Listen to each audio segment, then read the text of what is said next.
de diciembre es el cumpleaños de nuestro compañero, nuestro compañero especialista en la agenda deportiva, Walter Pedraza, así que pues, salúdenlo, porque es inolvidable, nacer un 31 de diciembre tiene su... Somos varios, Sí, obvio, claro que sí.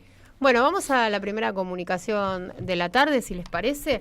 Vamos a recibir, una vez más, al economista, exsecretario de Comercio Interior de la Nación, Roberto Feletti. Roberto, un gusto saludarte. Andrea Recupero, Víctor Mastrangelo y Walter Pedraza en la 530. Hola Andrea, buenas tardes a tu equipo, buenas tardes a todos y todas los que nos escuchan. Bueno, la verdad muchas gracias como siempre por tener la atención de atendernos. Bueno, la verdad que abrimos hace unos minutos nada más el programa de hoy, que es el último del 2024, y veíamos, ¿no?, que las noticias tienen muchas que ver con qué va a pasar con la Argentina, con la economía argentina. Un poco ya tenemos una idea, ¿no?, de hacia dónde vamos, pero bueno, Milei finalmente prorroga el presupuesto del 23, es decir, el presupuesto de Sergio Massa. Va a tener, como lo hablamos ya, incluso con vos, Roberto, discrecionalidad en la utilización de partidas que además han sido escasas ya este año.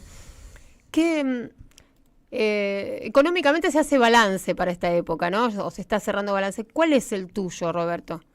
Mira, si vos tuvieras que balancear el primer año de Milei, lo tenés que dividir en tres patas o un rompecabezas de tres piezas que encajan.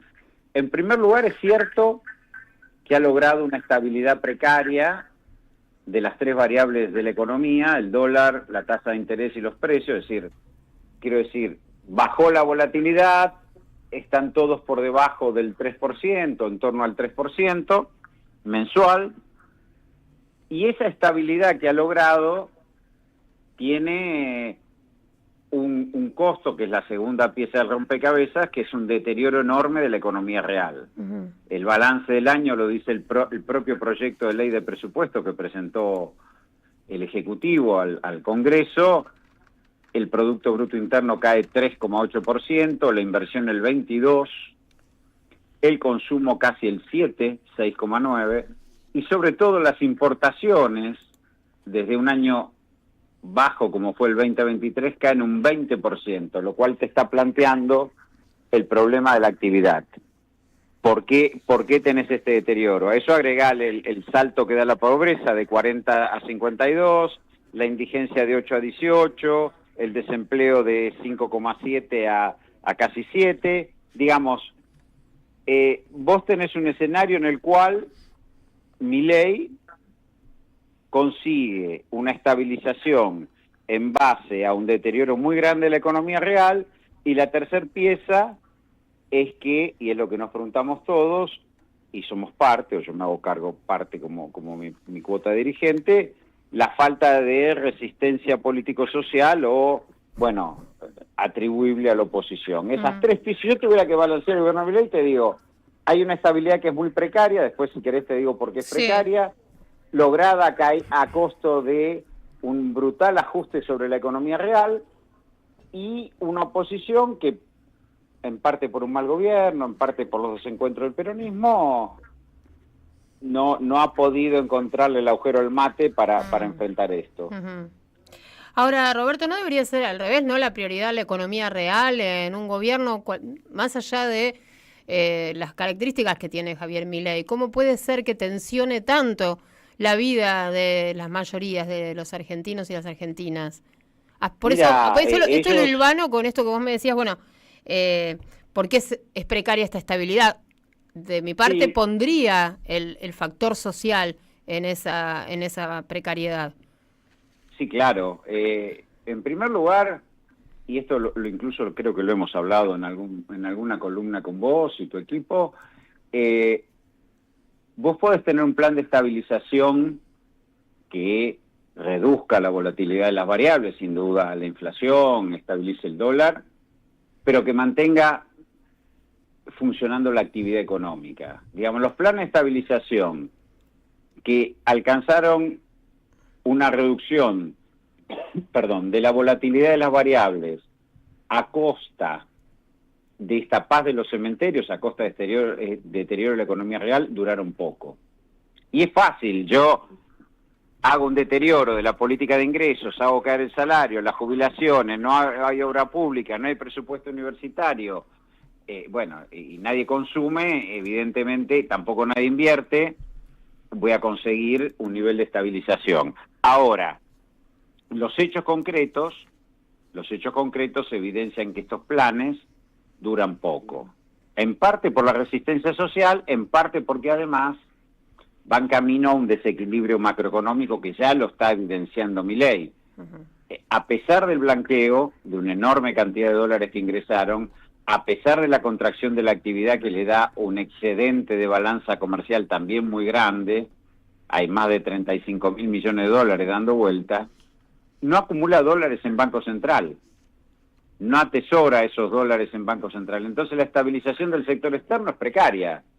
Mientras logre contener el ancla fiscal, es decir, no giro plata a las provincias, a las universidades, deterioro las jubilaciones, mientras logre contener la actividad, entonces no se importa, y bueno, va a tener, pero este tiempo es poco, porque la economía va a seguir cayendo. Entonces, ¿por qué te digo que es precaria? Primero, porque desde el orden macroeconómico no ha logrado acumular reservas en Banco Central como para darle solvencia externa.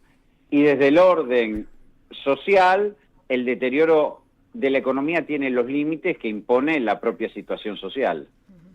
Bien. ¿Qué tal, Roberto? ¿Cómo estás? Víctor Mastrangelo te saluda. Hola, Víctor, ¿cómo estás? Muy bien. Roberto, la semana pasada hubo algunos movimientos que generaron bastante tensión a nivel económico.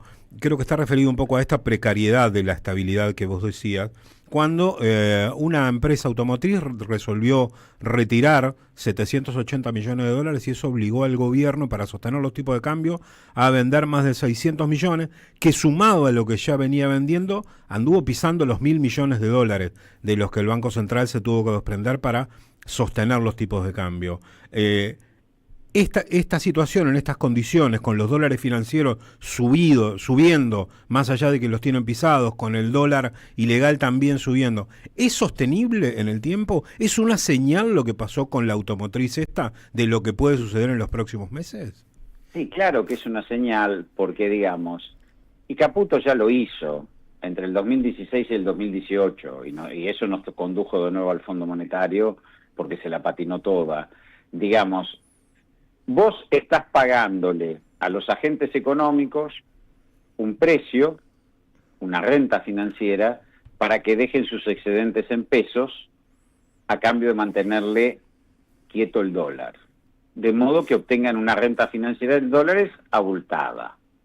¿Sí? Ese es el esquema que armó Caputo y esos son los dólares que están circulando y con eso ha contenido el dólar. Ahora, hay un momento en que los agentes económicos realizan esa ganancia en dólares. Es decir, bueno, yo gané 3% mensual en dólares, voy al mercado, compro y me la llevo al contado con liqui si es empresa, al MEP si es un particular, y realizo la ganancia. Y ahí es donde los agentes económicos empiezan a ver que el Banco Central no tiene tanta espalda para garantizar esa renta financiera que está promoviendo.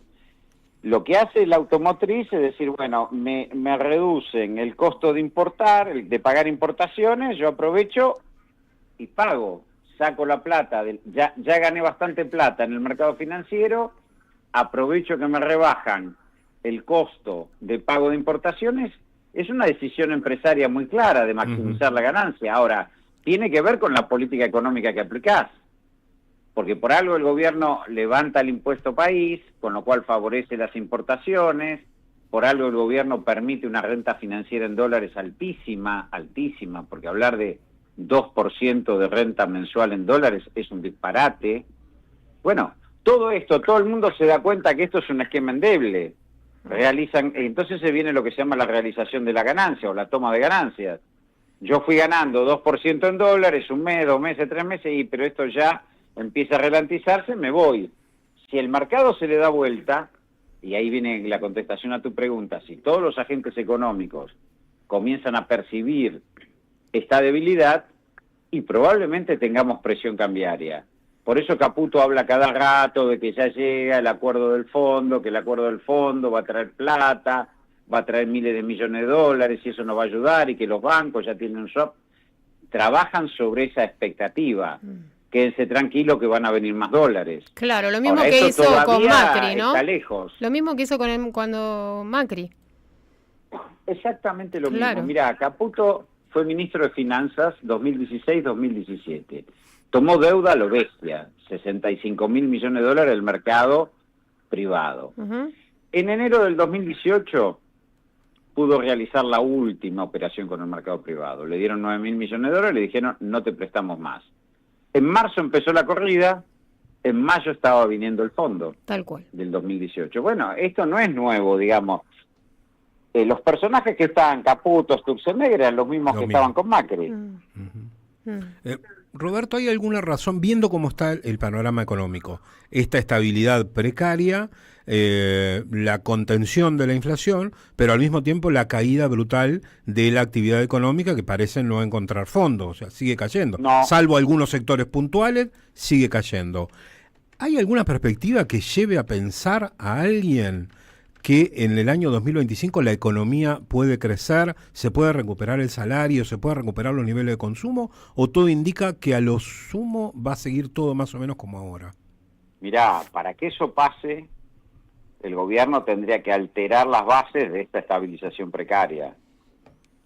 Por lo pronto, cambiar el ancla fiscal y recuperar el rol multiplicador de la inversión pública, mejorar las asignaciones previsionales desde el punto de vista fiscal.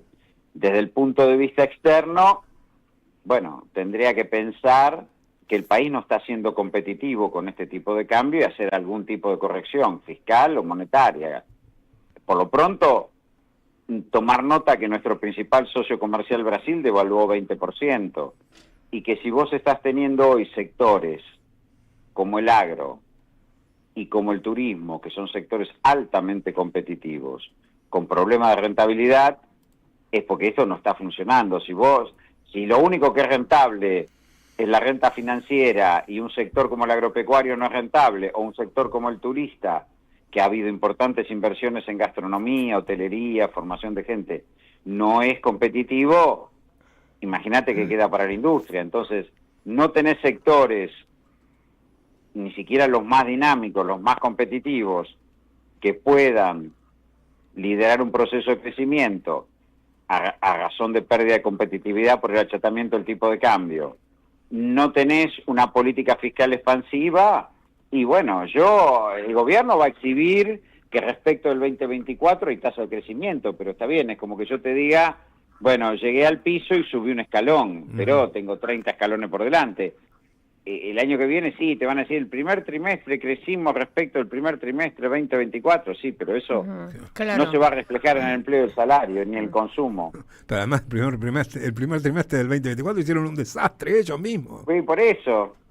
Claro. Si es por expectativa, te van a... Ahora, vos tenés que pensar que devaluó Brasil, tenés que pensar que Donald Trump va a fortalecer el dólar, Exacto. Tenés que pensar que el gobierno busca un alineamiento, un acuerdo comercial, un acuerdo de libre comercio con Estados Unidos, cuando aparece Trump poniendo aranceles y levantando el proteccionismo. Es decir, Estados Unidos va a retraer su demanda externa y además va a fortalecer el dólar, con lo cual te va a quitar flujo de capitales y estás en un problema. Y si eso agrega que realmente cumple la promesa de la paz en Ucrania, bueno, va a volver Ucrania al mercado de trigo, de girasol, y va a generar una oferta que haga descender los precios internacionales. Digo, más. Devaluando Brasil, precios internacionales a la baja, menor liquidez para los emergentes y menor demanda externa a Estados Unidos, bueno, yo que el gobierno me preocuparía. ¿Y cómo encaja eso con los dos default, ¿no? Que declararon dos empresas subsidiarias de los Globo, ¿no? En el área agropecuaria. ¿Es un mensaje al gobierno? Hay una señal de un sector que te está diciendo lo que hablábamos antes, no somos rentables. Claro. Claro. No somos rentables. Sí. Ahora para una empresa, ¿no? Un grupo empresario tan grande, esa deuda no parecía tan importante. No es importante, no es que sea importante. Lo que está diciendo es, este tipo de cambio, este nivel de precios internacionales y este nivel de costos internos en dólares, sobre todo la energía, me obligan a mí a reprogramar mis deudas porque no tengo liquidez. Okay. Eso es lo que está diciendo. Bien, también es un mensaje directo al gobierno, ¿no? Absolutamente. Y lee también Idígoras de la Cámara Aceitera, también está diciendo los problemas de rentabilidad que tiene un sector ya no de producción primaria, sino de manufactura de manufactura de origen agropecuario. Roberto, vos hace un ratito comentabas que, entre otras cuestiones, ¿no? Hubo poca resistencia política social y hablaste y mencionaste el tema de cómo se encuentra hoy el campo nacional y popular. No hay un frente nacional, no se ve, yo por lo menos puedo estar equivocado, pero bueno, los hechos parece que me dan la razón. No se ve un frente nacional que levante un proyecto de nación y que pueda contraponerlo a esto, no aparece. Aparecen resistencias, aparecen movilizaciones, aparecen planteos de reorganización, como Cristina encabezando el PJ, y es muy bueno, pero todavía no se logra ver un frente articulado que empiece a oponerse frente a este tipo de políticas. La última, agradeciéndote por supuesto, Roberto, porque la provincia de Buenos Aires, ya que lo mencionabas, se quedó sin presupuesto. ¿Cómo puede afectar esto al gobierno de Axel sumado al ahogo financiero al que lo está sometiendo el gobierno nacional? Y yo creo que es una irresponsabilidad de la oposición política, de toda la oposición política de la provincia de Buenos Aires, el PRO, los libertarios, la Unión Cívica Radical, de quitarle las herramientas que necesita un gobierno para afrontar una presión fiscal como la que pone el gobierno nacional, donde además el presupuesto que manda Axel, su ley impositiva y su autorización de endeudamiento son una contracara de lo que mandó Milei al Congreso Nacional, digamos. Es un presupuesto que no tiene ni motosierra en el gasto, ni impuestazo, ni la autorización de endeudamientos para refinanciar la deuda que dejó Vidal, digo. Entonces, un presupuesto que es contracara, que tiene equilibrio corriente, sin por eso se hayan cerrado organismos, despedido empleos públicos, digo, hay que tener cara muy dura para no apoyarlo. La verdad, sobre todo después que de Loredo y todo, Cobos y no sé cuánto más se fueron a apoyar esta salvajada que está haciendo a nivel nacional Milei. Yo creo que es preocupante. Creo que el gobierno de la provincia necesita el mayor respaldo posible, y también creo que el liderazgo de Axel, por lo menos en este año, ha mostrado muñeca para enfrentar esto. Bien. Roberto, muchísimas gracias. No, gracias a ustedes. Bueno, que tengas un buen comienzo. Gracias, chau. Chau. Roberto Feletti, economista, ex secretario de Comercio Interior de la Nación, habló con La Vuelta Completa, dejó, un balance, ¿no?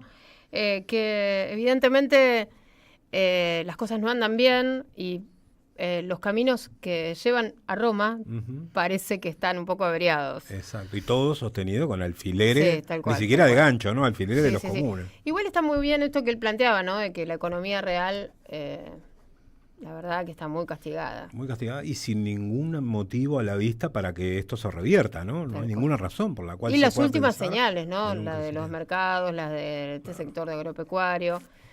En fin, bueno, vamos a la tanda, enseguida regresamos y seguimos charlando.